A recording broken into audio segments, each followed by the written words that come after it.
Welcome back to our take. இன்னைக்கு video நம்ம என்ன பார்க்க போறோம்னு பாத்தீங்கன்னா, நம்ம லைஃப்ல கரண்ட் சினாரியோல எவ்வளோ டெக் இனோவேஷன் வந்திருக்கு, இது எல்லாமே நம்ம லைஃபை எப்படி மாத்திருக்கு அண்ட் கண்ட்ரோல் பண்ணுது, இந்த வீடியோல பார்க்கலாம் வாங்க. கரண்ட் இப்ப ரொம்ப ட்ரெண்டிங்கா இருக்கிறது என்னன்னு உங்க எல்லாருக்குமே தெரியும், ஆர்டிபிஷியல் இன்டெலிஜென்ஸ் தான். ஏஐ இல்லாம இப்ப எதுவுமே கிடையாதுங்க. அதாவது பாத்தீங்கன்னா உங்க போன்ல இருக்க சிரியா இருக்கட்டும், இல்ல கூகுள் அசிஸ்டண்டா இருக்கட்டும், சாட் ஜிபிடியா இருக்கட்டும், எல்லாமே இப்ப ஏஐ தான்.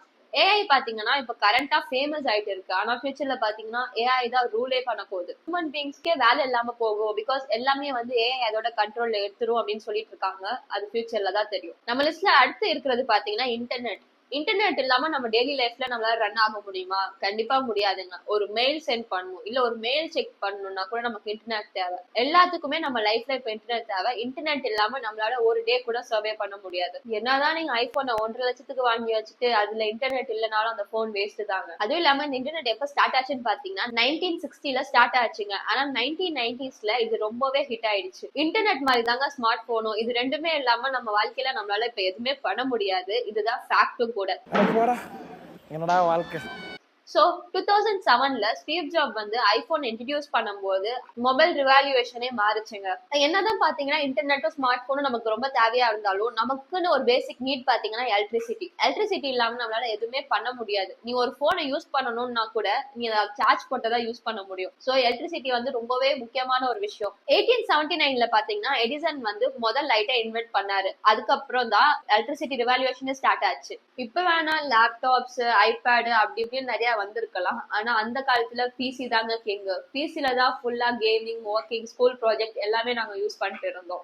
ஆப்பிள், மைக்ரோசாஃப்ட் எல்லாம் பாத்தீங்கன்னா பிசி ஏராவை பில்ட் பண்ணாங்க. நீங்க எல்லாருமே பிரிண்டிங் பிரஸ் சொல்லிட்டு ஒரு மிஷினை பத்தி கேள்விப்பட்டிருப்பீங்க. அது என்னதான் ஓல்டா இருந்தாலும் சரியான கோல்டு டெக். இதை யாரு இன்வென்ட் பண்ணாங்க அப்படின்னு பாத்தீங்கன்னா நியூட்டன்பர்க்னு ஒருத்தர். இது எப்ப இன்வென்ட் பண்ண பாத்தீங்கன்னா 1400ல இதை இன்வென்ட் பண்ணிருக்காரு. இது பாத்தீங்கன்னா புக் எல்லாமே மாசா பிரிண்ட் பண்ணாங்க. அது மட்டும் இல்லாம எஜுகேஷன், கம்யூனிகேஷனுக்கு ஒரு ரிவால்யூவேஷன் கொடுத்துச்சு. கேமரா வந்ததுதான் வந்துச்சு. இப்ப எல்லாருமே போட்டோ எடுக்க ஆரம்பிச்சுட்டாங்க. நான் தான் கேமராமேன் ஊர் முழுக்க சொல்லி தெரிஞ்சிட்டு இருக்காங்க.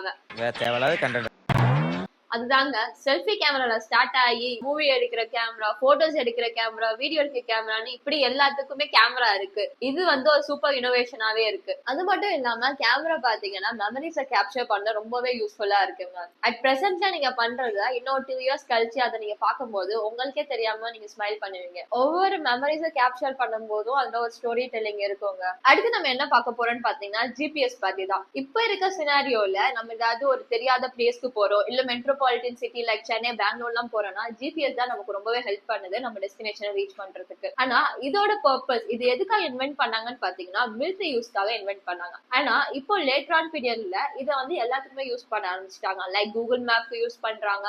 அது மட்டும் இல்லாம delivery app like Zomato, Swiggy, அப்புறமா ஊபர், ஓலா, இவங்க எல்லாருமே ஜிபிஎஸ் யூஸ் பண்றாங்க லொகேஷன் ட்ராக் பண்றதுக்காக. அடுத்து நம்ம பார்க்க போறது பாத்தீங்கன்னா ஏர்பிளேன் பத்தி தாங்க. ரைட்டர் பிரதர்ஸ்னு சொல்லிட்டு ஒரு 2 அண்ணன் தம்பிங்க சேர்ந்துதான் இதை ஸ்டார்ட் பண்ணாங்க. இதை எப்ப ஸ்டார்ட் பண்ணாங்கன்னு பாத்தீங்கன்னா 1903ல தான் ஃபர்ஸ்ட் பிளைட்டை இன்வென்ட் பண்ணிருக்காங்க. இந்த பிளைட்னால இப்ப எல்லாமே நமக்கு கிட்டக்கதான் இருக்கு. நம்ம எங்க போகணும்னு நினைச்சாலும் ஒரு சின்ன டிக்கெட் புக் பண்ணி நம்மளால போயிட முடியும். ஆனா என்ன, நமக்கு அது காசு வேணும். நம்ம லாஸ்டா பார்க்க போறது பாத்தீங்கன்னா லைட் பல்ப் கேட்கறதுக்கு ஒன்னா சிம்பிளா இருக்கலாம். ஆனா இதோட இம்பாக்ட் வந்து ரொம்பவே பெருசுங்க. லைட் பல்ப் இல்லாம ஏதாவது பண்ண முடியும்னு நினைக்கிறீங்களா? நைட் டைம்ல கண்டிப்பா முடியாது. நைட் ஒர்க் பண்ணணும், இல்ல நைட் ஸ்டடி பண்ணணும்னா கூட நமக்கு லைட் பல்ப் தேவை. சோ இது இல்லாம வேற எதுவுமே பாசிபிள் கிடையாது. சோ இந்த டாப் 10 டெக்ல எது உங்களுக்கு இன்ட்ரெஸ்டிங்கா இருந்துச்சு அண்ட் எது ரொம்ப யூஸ்ஃபுல் அண்ட் ஃபேவரட்னு நீங்க நினைக்கிறீங்கன்னு கமெண்ட் செக்ஷன்ல கமெண்ட் பண்ணுங்க. இந்த வீடியோ உங்களுக்கு பிடிச்சிருந்தா லைக் பண்ணுங்க, ஷேர் பண்ணுங்க. அது மட்டும் இல்லாம எங்க சேனலை சப்ஸ்கிரைப் பண்ணிடுங்க.